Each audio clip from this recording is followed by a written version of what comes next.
Hello everyone, how to totes back with another new video, and in this video I'll guide you how to unblock people on Cara art and social application.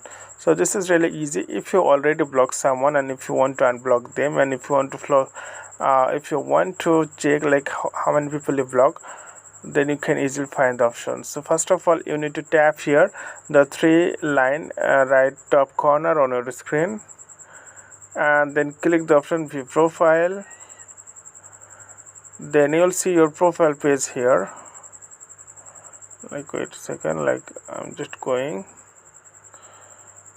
on three dot three line and view profile, or you can go this way. So it's a profile page. So what you need to do, you need to tap on the edit profile and scroll down, then tap on the block user view list.